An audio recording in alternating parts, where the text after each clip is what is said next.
Laboratuvarın sessizliğinden alkışların büyüsüne uzanan, her adımı merak ve cesaretle örülmüş bir yaşam öyküsü. Bugün, formüllerin dünyasından çıkıp canlandırdığı her karakterle kalbimize dokunan Deniz Işın'ın hikayesini anlatıyoruz. Sahra, İrem, Leyla ve nihayetinde bizi kendine hayran bırakan, Sevdiğim Sensin ile ilmek ilmek işlenen bu hayatın tüm bilinmeyenlerine, İzmir'den başlayan o ilk güne dönerek tanıklık edelim. Videoya geçmeden önce bizlere like atarak destek olabilirsiniz. İyi seyirler. Açacaksın aç şunu. Açıyorsun aç. Açmayanın namına koyacağım. 28 Mayıs 1992 tarihinde İzmir'de hayata gözlerini açan Deniz Işın, çocukluk yıllarını bu kadim şehrin enerjisi ve özgür ruhuyla beslenerek geçirdi. Küçük bir çocukken bile çevresindeki insanları gözlemleme yeteneği ve yaptığı taklitlerle ailesinin neşe kaynağı olan Deniz, eğitim hayatında ise sanatın aksine rasyonel ve teknik bir yolu benimsedi. Akademik başarısı onu Ege Üniversitesi Kimya Mühendisliği bölümüne taşıdı. Ancak o, sadece bir diploma ile yetinmeyecek kadar öğrenmeye aç bir ruha sahipti. Mühendislik fakültesinin zorlu dersleri arasında formüllerle boğuşurken, zihninin bir köşesinde her zaman hikaye anlatıcılığına dair sönmeyen bir ateş yanıyordu.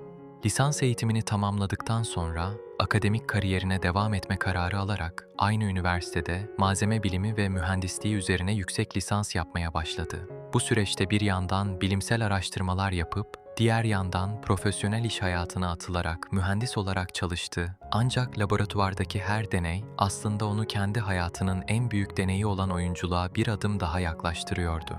İçindeki bu sanat ateşini daha fazla bastıramayacağını anladığı noktada, İzmir'in en köklü sanat merkezlerinden biri olan Sahne Tozu Tiyatrosu'nun kapısını araladı. Tam 2 yıl boyunca burada usta isimlerden temel oyunculuk, sahne tekniği ve karakter analizi dersleri aldı. Tiyatronun o tozlu kulislerinde geçirdiği her dakika, mühendisliğin getirdiği analitik bakış açısını sanatın estetiğiyle harmanlamasına olanak tanıdı. Sahne tozunu bir kez yuttuğunda artık geri dönüşün olmadığını fark eden Deniz, beyaz önlüğünü askıya asarak hayallerinin şehri İstanbul'a doğru, belirsizliklerle dolu ama umut vaat eden bir yolculuğa çıkmaya karar verdi. İstanbul'a geliş süreci, Deniz Işın'ın geleneksel yöntemlerin ötesine geçerek kendi şansını yarattığı bir dönemi başlattı. Mühendislikten gelen problem çözme yeteneğini, yeni nesil medyanın gücüyle birleştirdi ve sosyal medya platformlarında kendi yazdığı, yönettiği ve canlandırdığı mizah içerikli skeçler paylaşmaya başladı. Bu videolar, sıradan birer komedi içeriği olmanın çok ötesinde, toplumun her kesiminden karakterlerin derinlemesine analiz edildiği küçük birer sanat eseri gibiydi. Karşıya geçmek için Marmara'ya mı binmem lazım? Yok, sokağın karşısı sadece. Peki sokakta mı? Oradaki Beşiktaş otobüslerine bir indiğin yerde sarı dolmuşa bineceksin. Taksi dolmuş gibi düşün. Kısa sürede milyonlarca izlenmeye ulaşan bu dijital başarı, sektörün dev isimlerinin ve reklam verenlerin dikkatini çekmekte gecikmedi. Coca-Cola'dan Teknosa'ya, Allianz'dan Türk Telekom'a kadar pek çok prestijli markanın reklam yüzü olması, onun kamera önündeki rahatlığını ve doğal yeteneğini tüm Türkiye'ye kanıtladı. Aşkım sen beni dinliyor musun ya? Ha gözleri kapalı dedim, acaba uyudu mu? Reklam setlerindeki profesyonel duruşu, ona televizyon dünyasının kapılarını ardına kadar açtı ve 2019 yılında Her Yerde Sen dizisindeki Merve karakteriyle ilk dizi tecrübesine adım attı. Bu rolde sergilediği neşeli, sempatik ve içten tavırlar, izleyicinin zihninde İzmirli samimiyeti ile özdeşleşen bir Deniz Işın imajı oluşturdu. Zaten ben bu aralar herkesin başına kalıyorum. Yani selam veren borçlu çıkıyor bana. Ancak Deniz Işın sadece sempatik genç kadın rolleriyle yetinmeyecek kadar geniş bir oyunculuk yelpazesine sahipti. Kariyerinde gerçek bir devrim yaratacak olan hamleyi 2020 yılında Sefir'in Kızı dizisine Sahra karakteriyle dahil olarak yaptı. Sahra, karanlık geçmişi olan, hırslı, yaralı ve intikam duygusuyla yanıp tutuşan bir kadındı. İzleyici, ekranda gülen o tanıdık yüzün, bu kadar soğuk ve ürkütücü bir karaktere nasıl bu kadar kusursuzca dönüştüğünü hayretle izledi. Sahra'nın her bakışında ve her hamlesinde saklı olan o acı, Deniz Işın'ın dramatik derinliğini tüm çıplaklığıyla ortaya koydu. Başın sağ olsun doktor.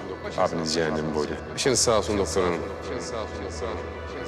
Bu başarının yarattığı ivme, onu kariyerinin en zorlayıcı ve unutulmaz rollerinden biri olan Masumiyet dizisindeki İrem Orhun karakterine taşıdı. İrem, takıntılı bir aşkın, toplumsal baskının ve ruhsal çöküşlerin tam ortasında kalan trajik bir figürdü. Deniz Işın, İrem'in yaşadığı o ağır psikolojik travmaları, hayal kırıklıklarını ve gelgitleri öyle bir hassasiyetle işledi ki, izleyici karakterden nefret ederken bile ona acımadan edemedi. Karınım ben senin, karın. Gözümün önünde kıskançlıktan adam dövüyorsun. Kıskandığın kadın ben değilim, o. Bu performans, onun sadece popüler bir isim değil, en ağır dram yükünü bile omuzlayabilecek güçlü bir karakter oyuncusu olduğunu tüm otoritelere kabul ettirdi. Deniz Işın'ın kariyer yolculuğu sadece ana akım televizyonla sınırlı kalmadı. Dijital platformların sunduğu özgür alanı da sonuna kadar kullanan oyuncu, Sonra dizisinde kadın erkek ilişkilerini irdeleyen performansıyla modern bir anlatımın parçası oldu. Ardından Bizden Olur mu projesiyle izleyiciye ilişkiler üzerine samimi, eğlenceli ve oldukça hayatın içinden bir seyir zevki sundu. Sen bana orospu mu dedin şimdi? Oha. Unutmayın, karşınızdakini etkilemeye çalışıyorsunuz. Kaltak. Bu dijital işler, onun güncel kalma ve yeni nesil hikaye anlatıcılığını benimseme konusundaki başarısının birer göstergesiydi. 2021 yılında ise Türk televizyon tarihinin en özel projelerinden biri olan Leyla ile Mecnun'un yeniden çekilmesiyle bambaşka bir boyuta evrildi. Eksen platformu için hazırlanan bu kült yapımda yeni Leyla olarak seçilmesi büyük bir sorumluluktu. Ancak o, daha önceki Leyla'ları taklit etmek yerine karaktere kendi özgün yorumunu kattı. Leyla'nın o masum ve bir o kadar da absürt dünyasına öyle bir hayat verdi ki, dizinin kemikleşmiş hayran kitlesi tarafından çok kısa sürede benimsendi. Buradan çıkmamızı sağlayacak şey senin o evliliğe engel olmandır. Hemen sonrasında Ömer dizisinde canlandırdığı karakterle hikayeye dahil olarak gelenek ve modernite arasındaki sıkışmışlıkları yansıtan o dramatik dokuya kendi rengini kattı.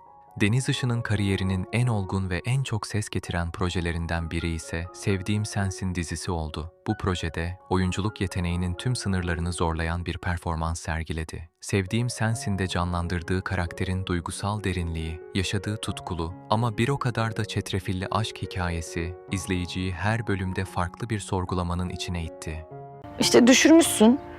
Birileri bulmuş, almış, yıkamış, ütülemiş falan, ben de vereyim dedim. Bu dizi, Deniz'in sadece bir oyuncu olarak değil, hikayeyi sırtlayan bir başrol oyuncusu olarak ne kadar devleşebileceğini gösterdi. Karakterin yaşadığı içsel çatışmaları, fedakarlıkları ve sevgi uğruna göze aldığı riskleri o kadar sahici bir dille aktardı ki, dizi kısa sürede sosyal medyanın ve televizyon dünyasının en çok konuşulan işi haline geldi. Bu proje, onun kariyerinde bir olgunluk dönemi imzası gibi duruyor. Televizyon hayatının yanı sıra sinema perdesinde de Anka, Aşk Çağırırsan Gelir ve efsane futbolcu Lefter'in hayatını konu alan Lefter bir Ordinarius hikayesi gibi yapımlarla kalıcılığını perçinleyen Deniz Işın'ın izleyici üzerinde bıraktığı en temel etki onun sahicilik ve entelektüel derinliğidir. Deniz Işın için hayat, sadece kamera karşısında geçen saatlerden değil, kendi bağımsızlığını ve huzurunu inşa ettiği bir bütünden oluşuyor. Bu bağımsızlık mücadelesinin en keskin durağı, sektörün güçlü ismi Ayşe Barım ile yollarını ayırması ve ardından gelişen hukuki süreçti.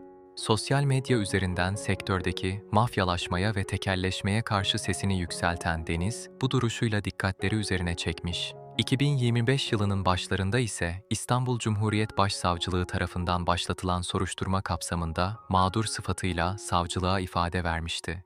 Barım'ın kendisinin işlerine de engel olduğuna yönelik açıklaması nedeniyle oyuncu Deniz Işın da mağdur sıfatıyla ifade verdi.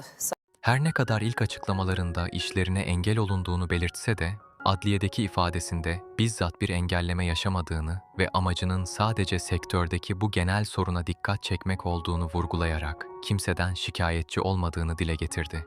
İşte bu profesyonel yorgunluktan kaçışını ise ruhunu besleyen hobileriyle mümkün kıldı. Mühendislikten gelen titiz zihnini, suyun altındaki o derin sessizliği keşfettiği tüplü dalışla dinlendiren sanatçı, hayatın karmaşasını ise tuvale döktüğü resimlerle dengelemeyi seçti. Bugün o, hem hukuki duruşuyla bağımsızlığını ilan eden bir figür, hem de sanatıyla kendi huzurunu yaratan, her parçasıyla birbirini tamamlayan bir hayat hikayesinin başrolü.